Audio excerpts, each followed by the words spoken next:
Greetings everyone. நம்ம டெய்லியும் competitive exam point of வியூவில் ஹிந்தி நியூஸ் பேப்பர் பார்த்துட்டே இருக்கோம். இன்றைக்கி என்ன இம்பார்ட்டன்ட் விஷயங்கள் இருக்குது அப்படிங்கிறத பார்ப்போம். ஸோ நமக்கு ஃபஸ்ட் பேஜில் இம்பார்ட்டன்ட் திங்ஸ் எதுவும் இல்லை.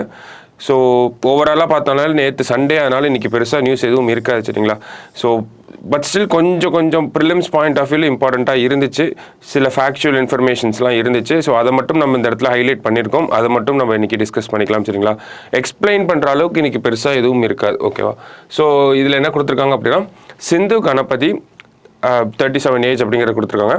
Has emerged as the first trans women traveling ticket examiner of Southern Railway அப்படிங்கிறத கொடுத்துருக்காங்க. ஸோ டிடிஇயாக செலக்ட் ஆயிருக்காங்க. ட்ராவலிங் டிக்கெட் எக்ஸாமினராக ஒரு டிரான்ஸ் விமனை வந்து போட்டிருக்காங்க, சிந்து கணபதி அப்படிங்கிறவங்க. இவங்க வந்து சதர்ன் ரயில்வேல வந்து இந்த ஒரு அப்பாயின்மெண்ட் அப்படிங்கிறது நடந்திருக்கு சரிங்களா. ஸோ இவங்க தான் இந்த ஃபர்ஸ்ட் டிரான்ஸ் விமனாக இருக்காங்க to be a TT travelling TTR அப்படிலாம் சொல்கிறோம் இல்லையா, அந்த ட்ரெயின் டிக்கெட் எக்ஸாமினராக இருக்கிறாங்க ஓகேங்களா. ஸோ அது இந்த திருநங்கைகள் கம்யூனிட்டியிலேருந்து வந்திருக்காங்க, ஃபர்ஸ்ட் டிரான்ஸ் விமன் அப்படிங்கிறது சொல்கிறாங்க. ஸோ இவங்களோட ஹிஸ்ட்ரி தான் இந்த இடத்துல ஃபுல்லாக கொடுத்துருப்பாங்க. ஒரு மேலாக இருந்திருப்பாங்க, அதுக்கப்புறமா அந்த ஹார்மோனல் சேஞ்சஸ்னால அந்த ஒரு டிரான்ஸ் விமனாக மாறி இருப்பாங்க. ஸோ அதுக்கப்புறம் அவங்க அந்த சதர்ன் ரயில்வே என்ன மாதிரியான மெடிக்கல் ப்ரொசீஜர்ஸ்லாம் இருந்துச்சு, அதுக்கப்புறம் எப்படி அக்செப்ட் பண்ணிக்கிட்டாங்க அவங்கள, அந்த மாதிரியான ஒரு விஷயம் அவங்களோட வாழ்க்கை போராட்டத்தை தான் இந்த இடத்துல கொடுத்துருப்பாங்க சரிங்களா. ஸோ நமக்கு ப்ரிலிம்ஸ் பாயிண்ட் ஆஃப் வியூவில் அந்த ஒரு விஷயம் மட்டும் தெரிஞ்சுக்கிட்டா போதும். ஸோ அடுத்து என்ன இருக்குது அப்படிங்கிறத பார்த்துரும். ஸோ அடுத்தது பார்த்தோம் அப்படின்னா, நமக்கு இங்கே இது எல்லாமே லோக்கல் பேஜஸ், அதாவது சென்னையில் இருக்கக்கூடிய விஷயங்கள் தான் கொடுத்துருப்பாங்க, சென்னை எடிஷன் அப்படிங்கிறனால. ஸோ இந்த இடத்துல இந்த பார்லிமெண்ட் செஷன் அப்படிங்கிறது முடிஞ்சிருச்சு. 17வது லோக்சபா அதனுடைய கடைசி அமர்வு அப்படிங்கிறது முடிஞ்சிருச்சு. இதுக்கப்புறம் எலெக்ஷன் தான் பெண்டிங் ஓகேங்களா 18வது லோக்சபாவுக்கு. ஸோ அதில் ஒரு முக்கியமான விஷயம் சொல்லியிருந்தாங்க இந்த ஆர்டிக்கலில், ஒரு ஹைலைட் பண்ணியிருக்கோம். என்ன அப்படின்னு பார்த்தோம்னா, in first the Lok Sabha function without a deputy speaker அப்படிங்கிறது கொடுத்துருக்காங்க. ஸோ இந்த ஒரு லோக்சபா அப்படிங்கிறது 17வது லோக்சபா அப்படிங்கிறது அந்த லோக்சபாவோட சபாநாயகர் பற்றி நமக்கு தெரியும், ஓம் பிர்லா, ஓஎம் பிர்லா அப்படிங்கிறத சொல்கிறோம் சரிங்களா. ஸ்பீக்கர் ஆஃப் த ஹவுஸ் அப்படிங்கிறது ஓஎம் பிர்லா அப்படிங்கிறத சொல்கிறோம். ஸோ அந்த ஒரு ஸ்பீக்கர் அப்படிங்கிற பதவி இருந்துச்சு, ஆனால் டெப்யூட்டி ஸ்பீக்கர் அப்படிங்கிற பதவியே இல்லை, வேக்கண்ட்டாக இருந்துச்சு அப்படிங்கிறத சொல்கிறாங்க. In a first Lok Sabha function without a deputy speaker அப்படிங்கிறத சொல்லியிருக்காங்க. A post that is conventionally occupied by the opposition for the entire term அப்படிங்கிறத சொல்கிறாங்க ஓகேங்களா. ஸோ என்ன இந்த ஒரு மூணு பாயிண்ட்ல என்ன சொல்கிறாங்கன்னா, லோக்சபா முதல் முறையாக 17வது லோக்சபாவில் தான் 16 லோக்சபாவில் அந்த சபாநாயகர் துணை சபாநாயகர் அப்படிங்கிறவங்க இருந்திருப்பாங்க. 17வது லோக்சபாவில் சபாநாயகர் மட்டும்தான் இருந்திருக்காரு. துணை சபாநாயகர் அப்படிங்கிற அந்த ஒரு போஸ்டிங் 5 வருஷமும் நிரப்பப்படவே இல்லை. எப்பயுமே அந்த துணை சபாநாயகர் அப்படிங்கிற அந்த ஒரு பதவி யாருக்கிட்ட இருக்கும்னா எதிர்கட்சிகள் கிட்ட இருக்கும் அப்படிங்கிறத சொல்லியிருக்காங்க. ஸோ இது ஒரு தனித்துவமான பெக்குலியராக இருக்கிறனால நம்ம இதை பார்க்குறோம் சரிங்களா. அடுத்தது இந்த இடத்துல என்ன கொடுத்துருப்பாங்கன்னா, இந்தியாவுக்கும் யுஏஇக்கும் இருக்கக்கூடிய அந்த உறவுகளை பற்றி கொடுத்துருப்பாங்க. என்ன பேக்ரவுண்டில் கொடுத்துருப்பாங்கன்னா, நம்ம பிரதமர் இப்போ அங்கே தான் இருக்கார், யுஏஇயில் இருக்காரு. ஸோ அதை ஒட்டி தான் இதனுடைய முக்கியமான விஷயங்களை கொடுத்துருக்காங்க. நமக்கு எக்ஸாம் பாயிண்ட்டில் என்னெல்லாம் கேட்கலாம் அப்படிங்கிறத இந்த இடத்துல ஹைலைட் பண்ணியிருக்கோம் சரிங்களா. ஒவ்வொன்றா பார்த்துடலாம். ஸோ ஃபஸ்ட்டு என்ன கொடுத்துருக்காங்க அப்படின்னா, நம்ம பிரதமர் வந்து அந்த இடத்துல ஒரு கோயிலை வந்து இனாகிரேட் பண்ண போகிறாரு இல்லையா. ஸோ அதை பற்றின விஷயங்கள் கொடுத்துருக்காங்க. The BAPS temple, which is built on a 27 acre, will be the second big Hindu temple to be inaugurated in UAE in recent years. So ரெண்டாவது ஒரு அதாவது UAE அந்த கல்ஃப் ரீஜனில் இனாகிரேட் பண்ணக்கூடிய ரெண்டாவது பிக் ஹிந்து டெம்பிள், பெரிய ஹிந்து கோயிலாக இருக்குது. So the first being the Hindu temple in Dubai opened in October 2022. So first துபாயில் ஒரு டெம்பிள் ஓப்பன் பண்ணியிருக்காங்க, இப்போ அபுதாபியில் ஒரு டெம்பிள் ஓப்பன் பண்ண போகிறாங்க சரிங்களா. ஸோ அதை தான் கொடுத்துருக்காங்க. கேட்குறதுக்கு வாய்ப்புகள் கம்மி தான் சரிங்களா. ஸோ அடுத்தது the convergence of ideas on global climate issues too was clear when Mr. Modi in Dubai for the COP28 climate summit. Both India and UAE co-launched the Global Green Credit Initiative அப்படிங்கிறத சொல்லியிருக்காங்க ஓகேங்களா. So இது ஒரு முக்கியமான விஷயம் prelims point of வியூவில். Global green credit initiative அப்படிங்கிறத கொடுத்துருக்காங்க.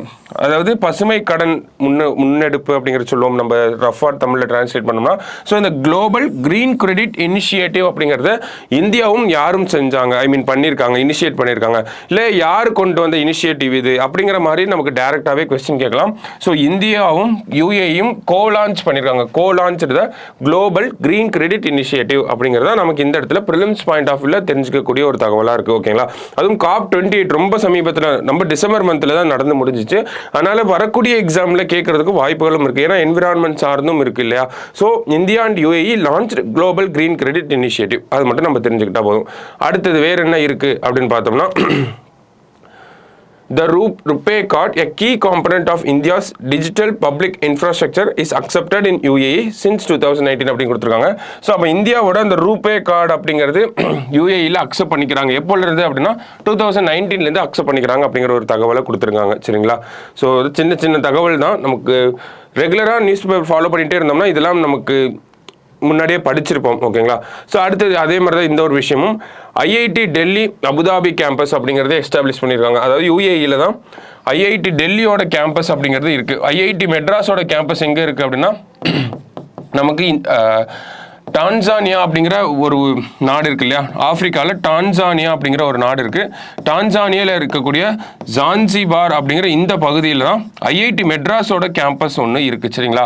அடுத்தது ஐஐடி மெட்ராஸோட கேம்பஸ் ஸ்ரீலங்காவில் இருக்கக்கூடிய கண்டி அப்படிங்கிற அந்த பகுதியிலையும் வர்றதுக்கு வாய்ப்புகள் இருக்குது அப்படிங்கிறத சொல்லியிருக்காங்க. இன்னும் அஃபிஷியலாக வரல. இன்னைக்கு கூட தினமணியில் ஒரு ஆர்டிக்கல் போட்டிருந்தாங்க, கண்டியில் வர்றதுக்கு வாய்ப்புகள் இருக்குது அப்படிங்கிறது. So but still IIT Madras அஃபிஷியலாக ஓப்பன் பண்ணது டான்சானியா ஜான்சிபார் அப்படிங்கிற அந்த பகுதியில். ஐஐடி டெல்லி அபுதாபியில் ஒரு கேம்பஸ் ஓப்பன் பண்ணியிருக்காங்க. சரிங்களா? இது எல்லாமே எந்த ஒரு பாலிசிக்கு கீழே வருதுன்னு அப்படிங்கிறது கேட்கலாம். நமக்கு நேஷனல் எஜுகேஷன் பாலிசி 2020 தேசிய கல்விக் கொள்கை 2020 அதுக்கு கீழே இந்த மாதிரியான விஷயங்கள்லாம் சொல்லியிருப்பாங்க. நம்மளோட எஜுகேஷனல் இன்ஸ்டிடியூஷன்ஸை வெளிநாடுகளில் ஓப்பன் பண்ணணும் அப்படிங்கிறது. ஸோ அந்த ஒரு பாலிசிக்கு கீழே தான் இதெல்லாம் நடக்குது. சரிங்களா? அடுத்தது வேற என்ன இருக்குது அப்படிங்கிறதையும் பார்ப்போம். இந்த இடத்துல ஒரு இனிஷியேட்டிவ் பற்றி கொடுத்துருப்பாங்க, I2U2 அப்படின்னு சொல்லிட்டு. இந்த I2U2ல என்னென்ன நாடுகள் இருக்காங்க அப்படிங்கிறத கேட்கலாம். ஓகேங்களா? ஸோ I2 அப்படின்னா ஃபர்ஸ்ட் ரெண்டு ஐக்கு யாரெல்லாம் இருப்பாங்கன்னா இந்தியா இருப்பாங்க கண்டிப்பாக. அடுத்தது இஸ்ரேல் அப்படிங்கிற நாடு இருப்பாங்க. ஓகேவா? ஸோ இந்தியாவும் இஸ்ரேலையும் சேர்த்து தான் நம்ம I2 அப்படிங்கிறத சொல்கிறோம். U2 அப்படின்னா USA, அடுத்தது UAE. சரிங்களா?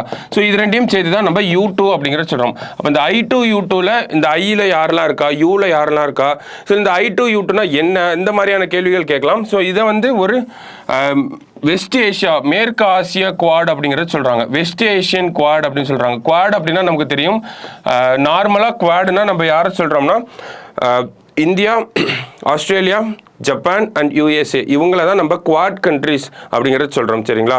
நாற்கரம் மாதிரி இருப்பாங்க. உங்களை மேப்பில் எடுத்து பார்த்தோம் அப்படின்னா குவாட் கண்ட்ரிஸ் அப்படின்னா இந்தியா, ஆஸ்திரேலியா, ஜப்பான் அண்ட் USAவை சொல்கிறோம். வெஸ்ட் ஏஷியன் கார்டு மேற்கு ஏசியாவில் இருக்கக்கூடிய அந்த குவாட் கண்ட்ரிஸ் அப்படின்னு கேட்டாங்கன்னா நமக்கு India, Israel, UAE and USA எல்லாத்துலேயும் இருப்பாங்க. சரிங்களா? அவங்க அப்படி தான். ஸோ இதெல்லாம் தான் நம்ம தெரிஞ்சிக்க வேண்டிய விஷயங்களாக இருக்குது. அடுத்தது பார்த்தோம்னா இந்த IMEC அப்படிங்கிற ஒரு ப்ராஜெக்டை பற்றி நம்ம நிறைய படிச்சிருப்போம். India, Middle East, Europe economic corridor அப்படிங்கிறது அதுதான் அடுத்தது இந்த இடத்துல கொடுத்துருப்போம். ஸோ இதை இந்தியாவில் நடந்த இந்த G20 சம்மிட்டில் தான் வந்து அனௌன்ஸ் பண்ணியிருப்பாங்க, லான்ச் பண்ணியிருப்பாங்க. சரிங்களா? ஸோ அதுவும் ஒரு முக்கியமான தகவலாக இருந்துச்சு. இதை பற்றி நம்ம டீப்பாக தனித்தனியாகவே நிறைய எக்ஸ்பிளைன் பண்ணியிருக்கோம். பட் ஸ்டில் இந்த இடத்துல ப்ரிலிம்ஸ் பாயிண்ட் ஆஃப் வியூவில் பார்க்குறப்போ G20 சம்மிட்டில் IMEC அப்படிங்கிறத கொண்டு வந்திருப்பாங்க. இதில் என்னென்ன நாடுகள் உறுப்பினர்களாக இருக்காங்க அப்படிங்கிறத பார்த்து வச்சுக்கோங்க. சரிங்களா? அது கொஞ்சம் முக்கியமாக இருக்கும். ஏன்னா இந்தியாவிலிருந்து போச்சு அப்படின்னா கல்ஃப் ரீஜியன் வழியாக நமக்கு யூரோப்பை போய் ஆக்சஸ் பண்ண முடியும்.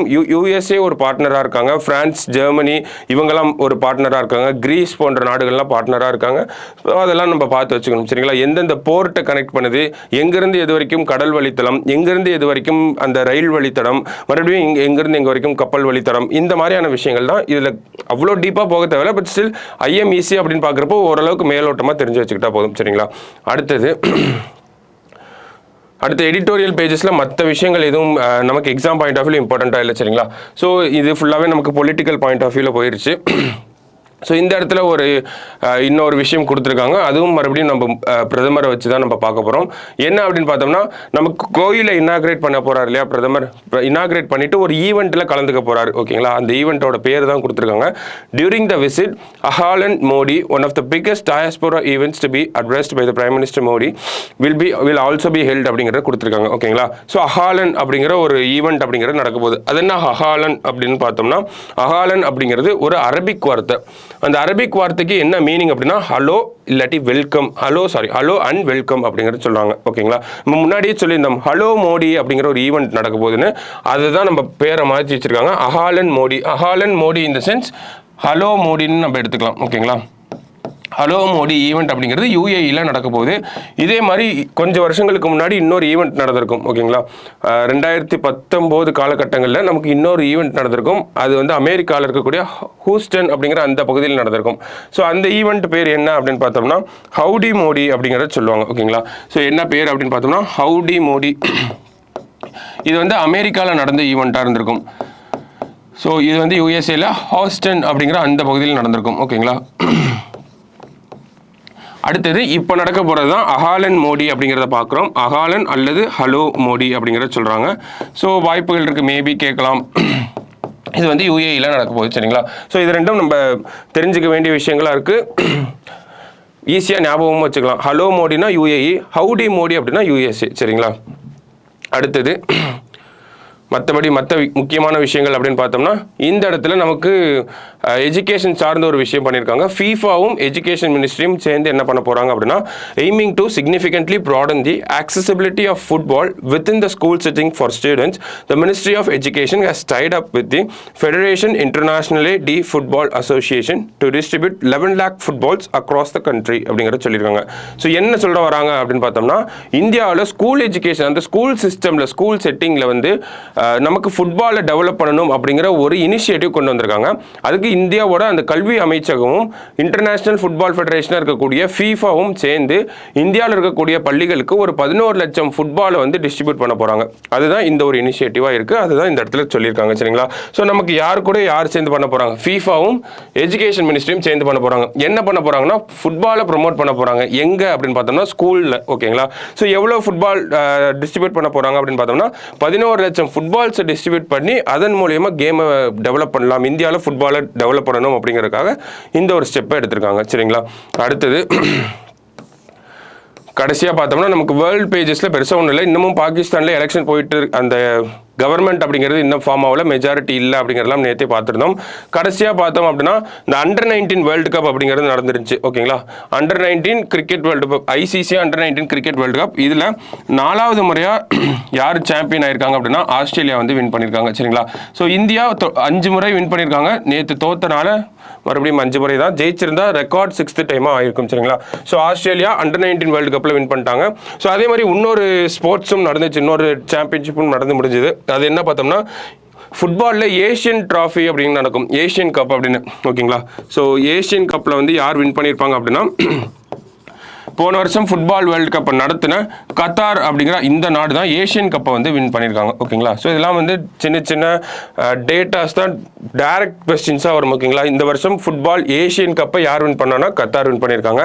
ஐசிசி அண்டர்-19 கிரிக்கெட் வேர்ல்டு கப்பை யார் வின் பண்ணியிருக்காங்க அப்படின்னா ஆஸ்திரேலியா வின் பண்ணியிருக்காங்க. எத்தனாவது டைம் வின் பண்ணியிருக்காங்கன்னா 4th டைமாக வின் பண்ணியிருக்காங்க. சரிங்களா. ஸோ இன்னைக்கு நியூஸ் பேப்பரில் இவ்வளோதான் முக்கியமாக இருந்துச்சு. எக்ஸ்பிளைன் பண்ணுற அளவுக்கு டீட்டெயில்டாக பார்க்குற அளவுக்கு மெயின்ஸ் பாயிண்ட் ஆஃப் வியூவில் பெருசாக எதுவும் இல்லை. ஓகேங்களா. ஸோ எல்லாமே ப்ரிலிம்ஸ் பாயிண்ட் ஆஃப் வியூவில் தான் நம்ம பார்த்துருக்கோம். ஒரு டேட்டாஸ் தான், எல்லாத்தையும் நோட் பண்ணி வச்சு ஒன் டைம் ரீட் பண்ணி பார்த்தீங்கனாலே போதும். சரிங்களா. ஸோ நாளைக்கு நியூஸ் பேப்பர் ரீடிங்கில் மீட் பண்ணலாம். தேங்க்யூ.